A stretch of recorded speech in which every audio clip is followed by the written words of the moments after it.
Assalamualaikum warahmatullahi wabarakatuh. Bagaimana kabarnya hari ini, Bu? Alhamdulillah baik, Bu, ya. Bagaimana, keadaan keluarganya di rumah, Bu? Apakah anaknya sehat, suaminya sehat? Alhamdulillah ya, Bu, kita masih diberi nikmat kesehatan.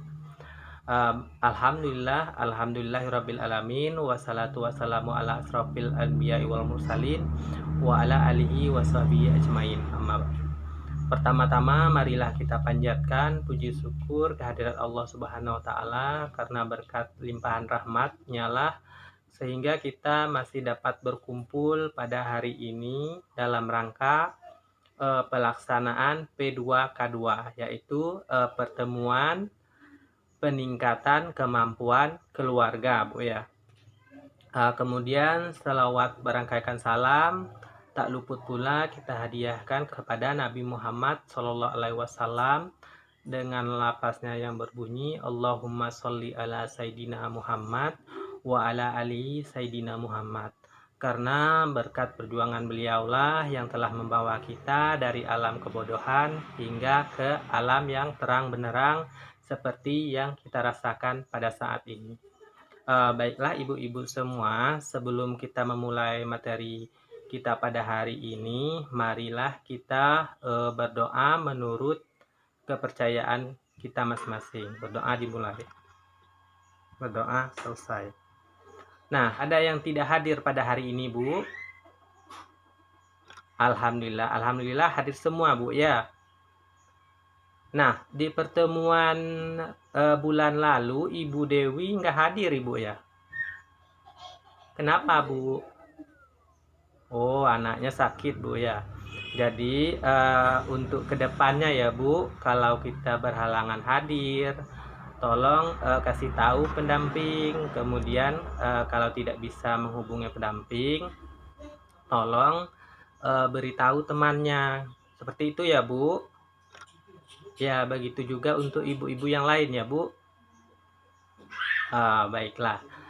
Nah, Bu, kita kan sudah melakukan pertemuan di bulan sebelumnya. Masih ada yang ingat materi kita, Bu?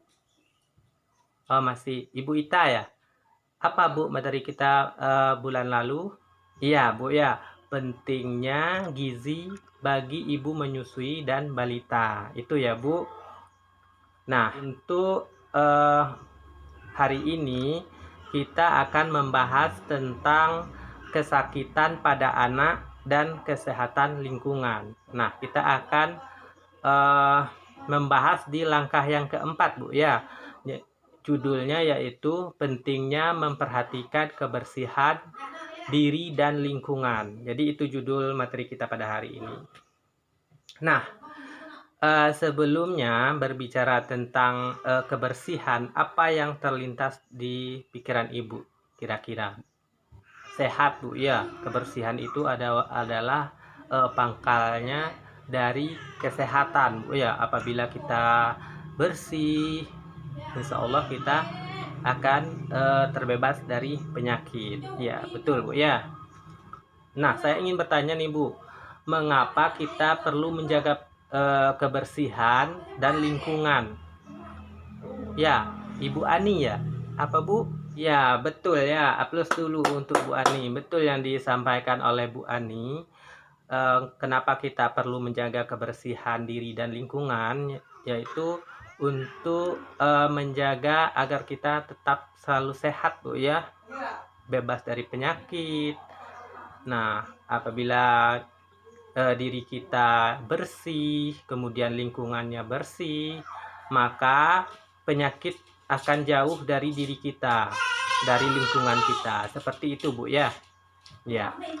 Kita lanjut, Bu. Oke, kita lanjut ya. Nah, di sini ada flip chart 3.5, Bu, ya. Judulnya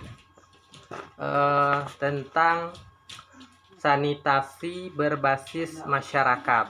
Chart ini itu membahas cara bagaimana kita menjaga kebersihan diri dan lingkungan. Kita lihat satu persatu ya, Bu. Yang pertama, stop buang air besar sembarangan.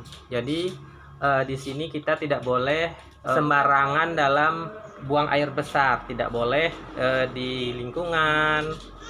Jadi kita harus membuang air besar di jamban atau toilet, Bu ya. Kemudian cuci tangan pakai sabun sebelum melaksanakan kegiatan atau setelah melaksanakan kegiatan. Nah, cuci tangan pakai sabun di sini tujuannya adalah untuk menghilangkan kuman dari tubuh kita. Jadi apabila kita memakai sabun, maka kuman-kuman yang ada di tubuh kita akan hilang atau terlepas. Seperti itu, Bu ya. Kemudian mengelola air minum dan makanan rumah tangga. Nah, mengapa kira-kira kita perlu mengelola air minum dan makanan rumah tangga, Bu? Ya, Bu Ani. Betul yang disampaikan oleh Bu Ani ya. Tujuannya adalah agar kita tidak sakit. Nah, contohnya seperti ini, Bu. Apabila kita memasak air, tapi airnya yang kita masak tidak sampai mendidih, maka dapat menyebabkan diare. Jadi seperti itu ya, Bu. Oke. Masih semangat, Bu? Oke, kita lanjut ya, Bu. Kemudian kita mengamankan sampah rumah tangga. Nah, langkah yang keempat yaitu mengamankan sampah rumah tangga. Kenapa kita perlu mengamankan sampah rumah tangga, Ibu-ibu? Ya, betul ya. Untuk mencegah lingkungan tercemar. Nah, apabila lingkungan kita tercemar, maka di sana nantinya akan banyak bibit penyakit, banyak kumannya di situ, sehingga kita akan mudah sakit. Seperti itu, Bu ya. Bagus, Bu. Kemudian mengamankan limbah cair rumah tangga. Ya, kenapa kira-kira, Bu? Kita perlu mengamankan limbah cair rumah tangga. Ya, betul, Bu ya. Untuk memutus perkembang biakan nyamuk malaria. Jadi nyamuk biasanya dia berkembang biak melalui air ya. Apabila airnya banyak tergenang, maka disitulah nyamuk akan berkembang biak. Ya, masih semangat, Bu? Masih ya? Nah, oke, Bu, kita akan melakukan ice breaking dulu. Silahkan ikuti saya bersama-sama ya, Bu. Oke, kita mulai. Tepuk P2K2. Pertemuan, peningkatan, kemampuan, keluarga. Sekali lagi ya, Bu. Yang semangat ya. Tepuk P2K2. Pertemuan, peningkatan, kemampuan, keluarga. Ya. Nah, kita akan memutar film nih, Bu. Ini film 3.3 tentang kesehatan lingkungan. Jadi, ibu-ibu tolong diperhatikan ya, Bu. Kita putar filmnya ya, Bu. Nah, sudah, Bu ya, filmnya sudah kita putar. Jadi, apa yang Ibu dengarkan atau baru saja Ibu tonton di film ini, Bu? Ya, Ibu siapa? Ya, Ibu Ita ya. Iya, betul ya, Bu ya, yang disampaikan Ibu Ita bahwa di film ini kuman itu ada di mana-mana ya, Bu ya. Ada di lingkungan anak bermain. Nah, apabila kita penanganannya salah, jadi dapat menyebabkan penyakit pada anak kita. Contohnya penyakit diare, kemudian bisa juga menyebabkan kecacingan, Bu ya. Oke, ada lagi, Bu. Apalagi yang didengar atau dilihat dari film tadi? Iya, betul, Bu Ida ya. Bu Ida, betul yang dikatakan Bu Ida, bahwa untuk mencegah penyakit, kita dapat melakukan kegiatan gotong royong untuk membersihkan lingkungan di sekitar kita. Kemudian menjaga kebersihan diri kita, seperti itu Bu ya. Nah, kemudian kenapa kira-kira kita harus menggunakan sabun Bu? Di situ tadi kan ada anaknya mencuci tangan pakai sabun. Nah, kenapa harus menggunakan sabun? Ibu Lili?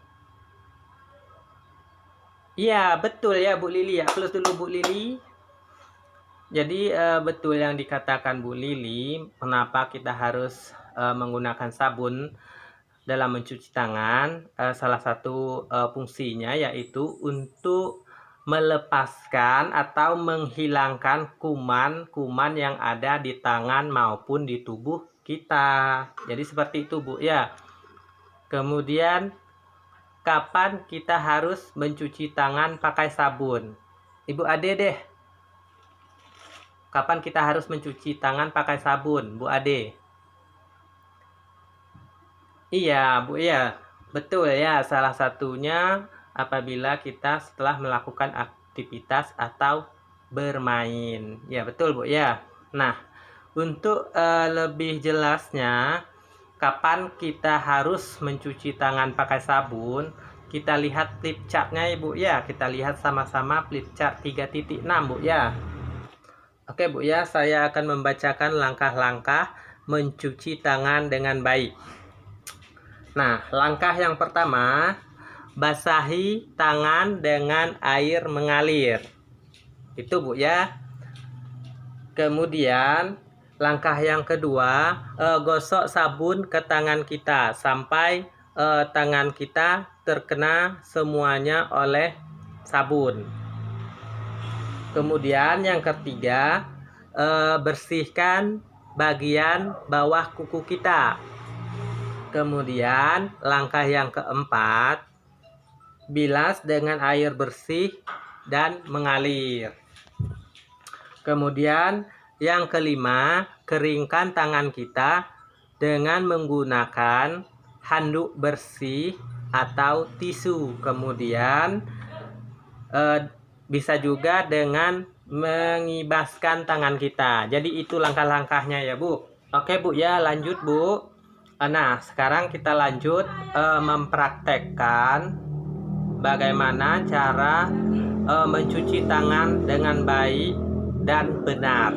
Nah, langkah yang pertama, kita basahi dulu kedua tangan kita dengan menggunakan air yang mengalir ya Bu.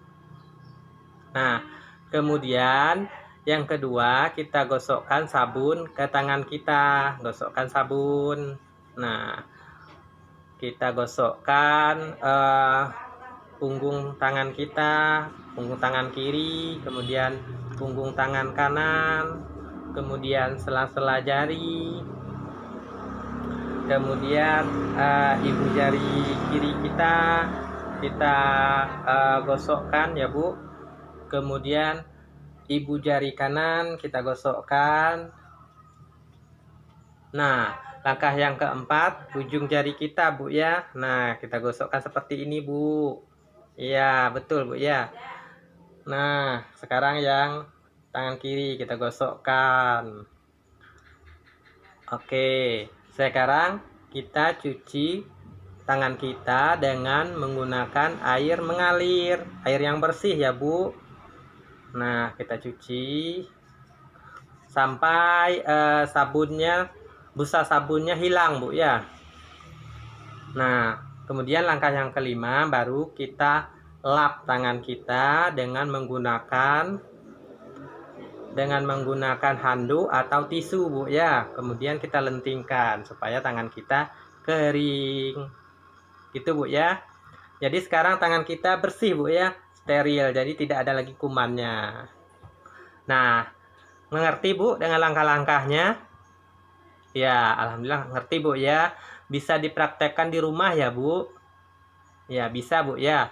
Tolong diajarkan anak-anaknya langkah-langkah yang harus dilakukan dalam mencuci tangan Bu ya. Oke Bu, masih semangat? Masih ya.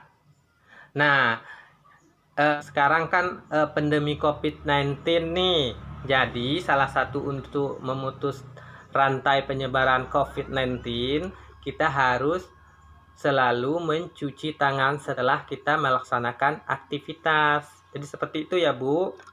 Ya, jadi tolong diterapkan. Jadi sebenarnya mencuci tangan ini adalah hal yang sangat disepelekan ya Bu. Tapi apabila kita tidak membiasakan mencuci tangan, itu dampaknya sangat buruk sekali pada diri kita. Kita akan mudah terserang penyakit, contohnya penyakit diare ya Bu, kemudian kecacingan bisa juga. Jadi itu Bu ya. Oke Bu, sampai di sini ada yang perlu ditanyakan Bu? Oh tidak, paham Bu ya? Paham. Oke, sekarang kita tepuk semangat dulu ya Bu, supaya kita semakin semangat lagi dalam belajar. Oke Bu, ikuti saya ya. Tepuk semangat. Semangat. Gitu Bu ya. Oke Bu, kita lakukan bersama-sama ya Bu. Satu kali lagi ya Bu. Tepuk semangat. Semangat. Oke, tepuk tangan dulu. Nah, kita lanjut ya Bu. Kapan kita perlu mencuci tangan? Nah, yang pertama, kapan saatnya kita perlu mencuci tangan? Yang pertama, sebelum dan sesudah makan. Jadi tolong ingatkan anak-anaknya di rumah ya Bu, kalau sebelum makan harus cuci tangan pakai sabun terlebih dahulu. Kemudian sebelum mengolah dan menghidangkan makanan. Jadi itu ya Bu, sebelum ibu-ibu di rumah mengolah, memasak makanan ya, dan menghidangkan makanan, tolong cuci tangannya dulu pakai sabun ya Bu. Oke. Kemudian yang ketiga, sebelum menyusui anak. Jadi ibu-ibu, sebelum ibu-ibu menyusui anaknya di rumah, tolong ibu-ibu cuci tangannya dulu ya Bu. Oke, bisa ya Bu? Oke, bisa. Nah, yang keempat, sebelum memberi makan bayi atau balita. Jadi sebelum kita memberi anak kita makan, mungkin masih ada nih anaknya yang bayi atau balita yang belum bisa makan sendiri. Jadi ibu-ibu harus cuci tangan terlebih dahulu sebelum ngasih anaknya makan. Ya Bu. Ya, biasakan ya Bu. Kemudian sesudah membuang air kecil dan air besar atau menceboki anak kita Bu ya. Jadi biasakan juga untuk mencuci tangan pakai sabun setelah kita BAB ataupun BAK, ataupun setelah kita menceboki anak kita. Seperti itu ya Bu. Oke, kemudian yang keenam, sesudah memegang hewan atau unggas. Nah, apabila anak-anak kita setelah memegang hewan atau unggas, misalnya nih memegang kucing, memegang ayam, nah itu tangan anak kita juga harus dicuci dengan menggunakan sabun. Itu ya Bu. Sampai di sini paham Bu? Paham. Oke. Nah, ibu-ibu, sebelum kita menutup pelajaran kita pada hari ini, nah untuk lebih lanjutnya, kalau ibu-ibu ingin mendalami pembelajaran tentang cara mencuci tangan yang baik, ibu-ibu silahkan buka buku pintarnya di rumah halaman 22 ya Bu. Sebelum kita tutup, nah ada enggak ibu-ibu yang bisa menyimpulkan materi kita pada hari ini? Iya Bu Ade, apa Bu? Betul ya yang dikatakan Ibu Ade, bahwa ada dua kesimpulan yang dapat kita tarik pada pertemuan kita pada hari ini. Yang pertama yaitu untuk selalu menjaga kebersihan lingkungan dan kebersihan diri ya. Kemudian membiasakan diri kita untuk selalu mencuci tangan pakai sabun ya. Jadi sampai di sini pertemuan kita pada hari ini. Nah, sebelum kita tutup, mari kita berdoa terlebih dahulu. Berdoa dimulai. Doa selesai. Nah, oke ibu-ibu, jika dalam pertemuan kita pada hari ini mungkin ada kata-kata saya yang salah, ada kata-kata saya yang tidak pantas saya ucapkan, saya meminta maaf kepada ibu-ibu semua. Apakah ibu-ibu memaafkan saya? Iya, alhamdulillah Bu ya. Orang pemaaf disayang oleh Tuhan Bu ya. Nah, saya tutup pertemuan kita pada hari ini. Wallahul muafiq ila aqwamit thariq. Wassalamualaikum warahmatullahi wabarakatuh.